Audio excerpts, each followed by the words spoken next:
안녕하세요. 사회보장 현장의 디지털 파트너 디위드입니다. 수백 페이지의 지침서, 매번 바뀌는 정책들, 알아야 할 건 많은데 시간은 늘 부족하시죠. 그래서 준비했습니다. 슬기로운 정책 생활. 오늘은 2026년 의료요양통합돌봄 사업에서 퇴원 환자 통합돌봄 매뉴얼 두 번째 심층 학습하겠습니다. 운전 중에 혹은 서류 정리 중에 가볍게 들어보세요. 지금 시작합니다. 네, 현장에 계신 실무자 여러분의 하루가 얼마나 치열한지 너무나 잘 알고 있습니다. 금요일 오후 4시에 갑자기 떨어지는 퇴원 환자 연계 지시라던가 쉴 새 없이 울리는 전화. 정말 상상만 해도 피곤해지네요. 그렇죠. 그리고 매년 미묘하게 단어만 바뀌어서 내려오는 것 같은 그 두꺼운 지침서들 말이죠. 오늘 우리의 미션은 명확합니다. 그 두꺼운 매뉴얼에서 진짜 실무에 필요한 뼈대만 발라내는 겁니다. 맞습니다. 뼈대만 쏙쏙. 네, 복잡한 대상자 선정 기준에 숨겨진 의도를 파악하고요.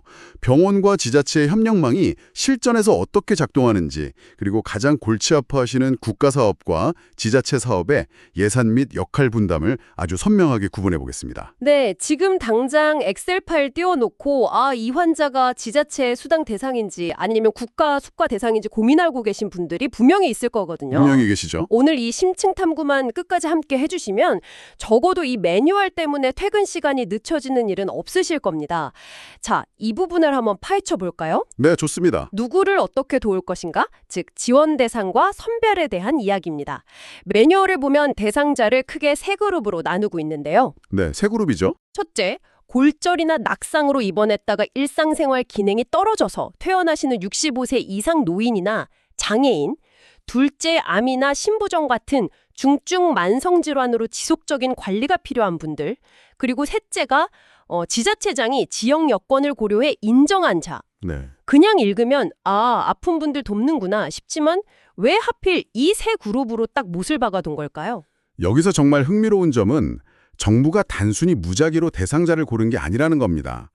데이터가 증명하는 제2번율의 80대 20 법칙 같은 거라고 보시면 되는데요. 80대 20 법칙이요? 네, 첫 번째와 두 번째 그룹, 그러니까 낙상으로 인한 골절 환자와 중증 만성질환자는 퇴원 직후에 돌봄 공백이 발생했을 때 응급실로 다시 실려올 확률이 압도적으로 높은 고위험군입니다. 그렇군요. 한정된 복지 예산과 인력으로 모든 환자를 다 커버하는 건 현실적으로 불가능하니까요. 이른바 밑빠진 독이 되기 가장 쉬운 지점부터 막겠다는 국가의 전략적인 타겟팅의 셈이죠. 모든 사람을 다 구하려다 아무도 못 구하는 상황을 막겠다는 거군요. 정확합니다. 그런데 제가 실무자 입장에서 이 매뉴얼을 보면서 가장 무릎을 탁 쳤던 부분은 바로 세 번째 기준입니다. 지자체장이 인정한 자. 네, 그 부분이 아주 중요하죠. 사실 과거의 지침들은 중앙정부에서 무조건 소득 몇 % 이하, 나이 몇 세 이상만 해라고 일방적으로 하다라는 식이었잖아요. 그렇죠. 굉장히 경직되어 있었죠. 그런데 이 세 번째 기준은 정부가 솔직히 동네 사정은 우리가 세종시에서 보는 것보다 현장에 여러분이 더 잘하시잖아요 라고 인정해 준 거나 다름없지 않나요? 아주 정확한 통찰입니다. 이것이 바로 이번 통합돌봄 사업 패러다임의 거대한 전환점입니다. 거기한 전환점이요. 네, 생각해보세요. 노인 인구가 40%가 넘어가는 지방의 농어촌 지역하고 1인 가구 청년층이나 중장년층이 밀집한 서울의 도심 지역은 그 지역사회가 겪고 있는 복지 수요의 결이 완전히 다릅니다. 완전히 다르죠. 필요로 하는 서비스도 다를 거고요. 맞습니다. 지침서에 의료급여 수급자나 독거노인을 우선 연계하라고 명시되어 있긴 하지만 이마저도 지역 여건에 따라 탄력적으로 사전협의하라고 열어두었습니다. 유연성을 준 거네요. 네, 지자체와 병원이 미리 만나서 우리 군은 올해 예산이 이 정도니까 이번 분기에는 특히 퇴원하는 독거 중장년층에 집중해 봅시다 라고 판을 짤 수 있는 권한을 준 겁니다. 실무자들에겐 엄청난 재량권이자 동시에 책임이기도 하네요. 자, 그럼 타겟은 정해줬고 이제 병원에서 환자를 어떻게 걸러낼 것인가의 문제인데 네. 지침에 보면 퇴원 예정 환자에게 간단한 선별평가를 실시한다고 되어 있습니다. 항목이 딱 6개예요. 네, 서식 1에 있는 내용이죠. 독립생활 가능성, 연령 및 장애, 퇴원 장소, 보호자 돌봄 능력, 긴급 돌봄 필요성 등 솔직히 우리 현장 상황 다 알잖아요. 병원 구급차는 밖에서 시동 켜놓고 기다리고 있고 환자는 짐 싸고 있는데 언제 50페이지짜리 심층 평가를 하고 있습니까? 맞습니다. 그래서 이 6개의 질문이 생명줄 같은 레이더 역할을 하는 겁니다. 레이더 역할이요? 병원의 환자지원팀 의료사회복지사 선생님들이 가장 고충을 토로하는 게 바로 그 시간 문제거든요. 이 선별평가는 환자의 의학적 진단명을 깊게 파고드는 게 아닙니다. 아, 의학적인 게 아니군요. 네, 당장 오늘 집에 가면 밥은 누가 챙겨주나요? 휠체어 타고 화장실 문턱은 넘을 수 있나요? 같은 아주 날 것 그대로의 생존과 직결된 돌봄 욕구를 1분 안에 스크리닝하는 겁니다. 보호자 돌봄 능력 항목도 참 현실적인 게 서류상으로는 배우자가 있다고 나오지만 막상 전화해보면 그 배우자분도 80대 치매 어르신인 경우가 허다잖아요. 현장에서 정말 자주 있는 일이죠. 이런 분들을 빠르게 골라내서 지자체로 패스하는 마중물 역할, 이게 바로 선별평가의 진면목이네요. 여기서부터가 진짜 흥미로운 부분인데요. 환자를 찾았으니 이제 병원과 지자체가 어떻게 손을 잡을지 경계를 허무는 협력망에 대해 이야기해보겠습니다. 네, 협력체계 구축 부분입니다.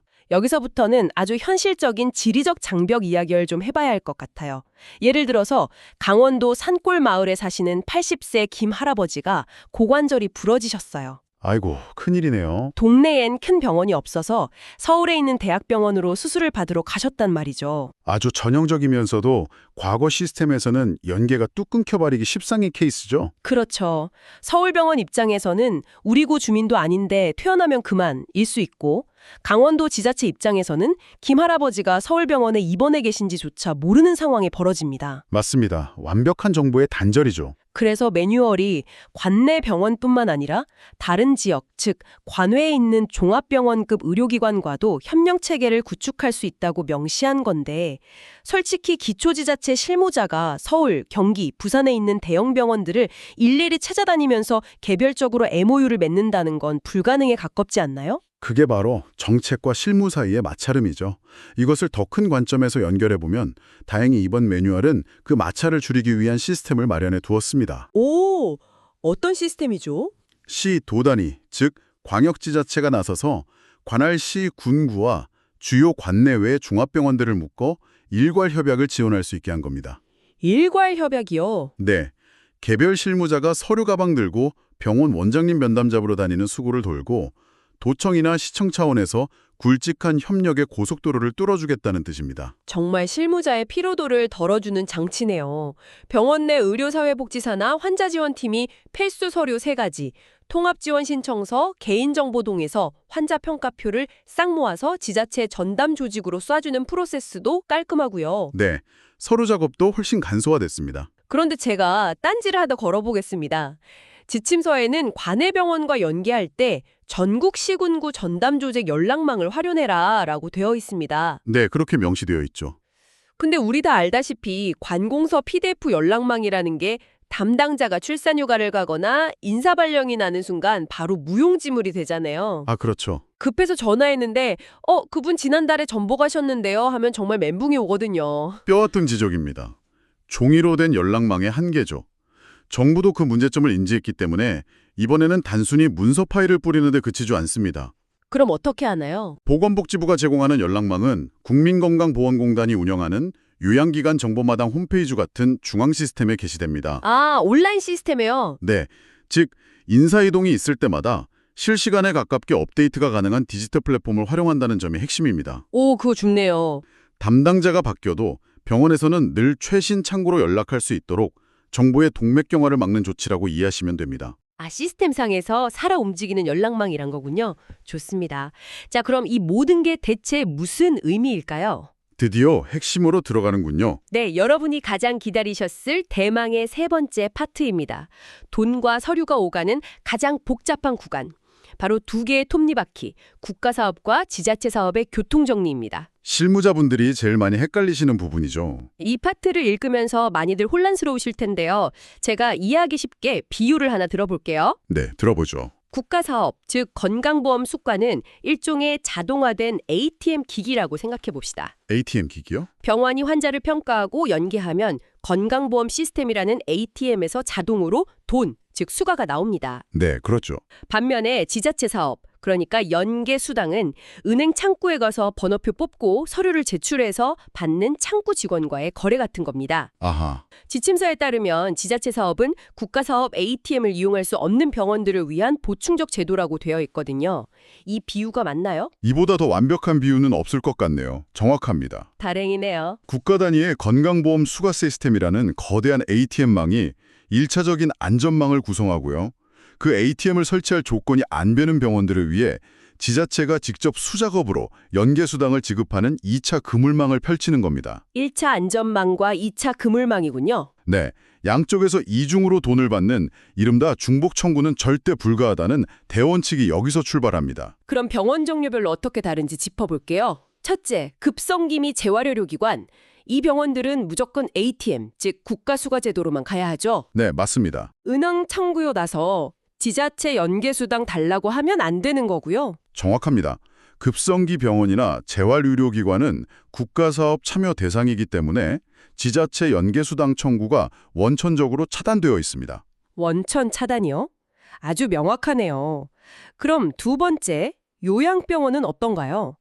어르신들이 가장 많이 입원해 계신 곳이라 실무적으로 연계할 일이 제일 많은 곳이잖아요. 맞습니다. 이 대목에서 아주 중요한 질문이 떠오르는데요. 요양병원이 국가사업에 참여하려면 어떤 기준을 충족해야 할까요? 요양병원이 바로 그 ATM과 은행 창구가 가장 첨예하게 갈리는 지점입니다. 오, 기준이 따로 있나요? 2026년 기준으로 이미 830개가 넘는 요양병원이 국가사업에 참여 중입니다. 기준은 하나입니다. 병원 내에 필수 인력을 갖춘 환자 지원팀이 존재하느냐. 아, 환자 지원팀의 유무요? 만약 팀이 있다면 이 병원은 ATM 카드를 발급받은 겁니다.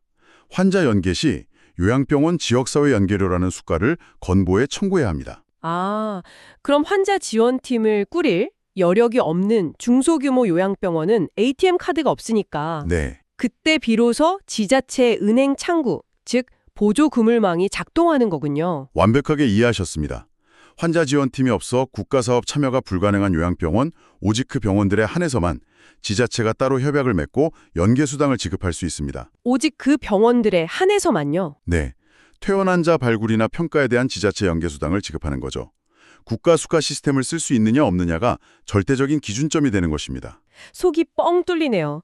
마지막으로 지방의료원 같은 책임 의료기관이 남았습니다. 이 기관들은 ATM도 안 쓰고 창구 거래도 안 한다고 들었는데 그럼 이분들은 대체 뭔가요? 책임 의료기관은 비유하자면 그 은행의 인프라를 지탱하는 뼈대 같은 존재입니다. 뼈대요. 이들은 지자체 연계수당의 지급 대상이 아닙니다. 하지만 지역 공공의료의 거점으로서 환자를 선별하고 지자체 통합지원회의에 참여해야 할 법적, 도의적 의무가 부여되어 있습니다. 아, 의무가 있군요. 네, 수당이라는 인센티브 때문이 아니라 그 기관의 존재 이유 자체가 지역사회의 건강망을 엮는 것이기 때문에 당연히 해야 할 역할로 매뉴얼에 박아둔 것입니다. 돈을 떠나서 공공의료의 의무를 다하라는 거군요. 자, 지금 책상에 앉아 계신 지자체 실무자라면 이 대목에서 형광펜을 그으셔야 합니다. 아주 중요한 부분이죠. 관외에 있는, 즉 다른 지역의 국가사업 참여 병원에서 우리 지역 주민을 연계해달라고 연락이 온다면 어떻게 해야 할까요? 어떻게 해야 할까요? 아, 우리 관내 병원도 아니고 지자체 협약도 안 맺었는데 귀찮게 하면서 서로를 덮으시면 절대 안 됩니다. 절대 안 되죠. 매뉴얼은 지자체에게 이런 연계 대상자에 대해 서비스를 제공할 책무가 있다고 강력하게 명시하고 있습니다. 전화를 무시하시면 안 된다는 뜻입니다. 그 책무라는 단어는 단순한 행정 지침을 넘어선 철학을 담고 있습니다. 철학이요? 환자가 수술은 서울에서 받았든 재활은 경기에서 했든 결국 돌아와서 여생을 보낼 곳은 자신이 살던 동네입니다. 그렇죠. 내 집이 최고죠. 그 동네의 지자체가 손을 놓아버리면 그 환자는 결국 다시 병상으로 돌아가야 합니다. 악순환이네요. 네, 국가수가제도라는 커다란 톱니바퀴와 지자체 연계수당이라는 작은 톱니바퀴가 이렇게 복잡하게 얽혀있는 궁극적인 이유가 바로 그것입니다. 환자를 위해서군요. 거주지에 상관없이, 병원 규모에 상관없이 퇴원하는 그 순간부터 환자의 침대 곁으로 돌봄이 끊김없이 이어지게 만드는 것. 그것이 이 거대한 시스템의 최종 목적지입니다. 엑셀표와 서리 더미 속에서 우리가 진짜 지키려고 했던 게 무엇인지 다시 한번 깨닫게 되네요. 이렇게 뜯어보니 현장에 계신 여러분이 하시는 일이 얼마나 무겁고 또 가치 있는 일인지 느껴집니다. 네, 오늘 이 심층 분석을 마무리하면서 여러분과 함께 곰곰이 씹어볼 만한 도발적인 질문을 하나 던지고 싶습니다. 네, 어떤 질문인가요? 오늘 우리는 국가사업과 지자체 사업이 겹치지 않게 작동하는 매뉴얼의 정교함을 살펴봤습니다. 하지만 사람의 삶은 서류처럼 깔끔하게 제본되어 있지 않죠. 맞아요. 변수가 늘 있죠. 만약 환자가 퇴원 직후 어쩔 수 없는 사정으로 주소지를 다른 도 단위로 갑자기 옮긴다면 어떻게 될까요? 혹은 급성기 병원과 관외 요양병원을 짧은 기간 동안 핑퐁처럼 옮겨 다녀야 하는 복합 질환자라면요. 아, 서류가 환자의 속도를 못 따라가는 현장에서는 정말 비일비재하게 일어나는 딜레마네요. 맞습니다.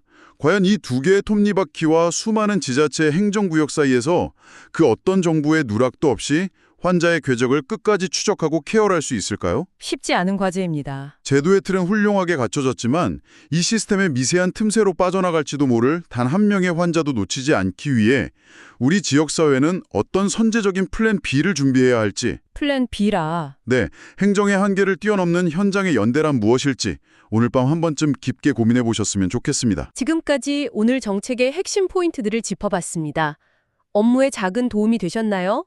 복잡한 정책을 이해하는 것만큼 중요한 건 그것을 우리 지역만의 특색에 맞춰 현장에서 구현하는 것입니다. 엑셀과 종이 뭉치 대신 우리 지역 맞춤형 디지털 시스템이 필요하다면 언제든 디위드를 찾아주세요. 행정은 레거시 시스템이, 현장 돌봄의 완성은 디위드가 함께합니다.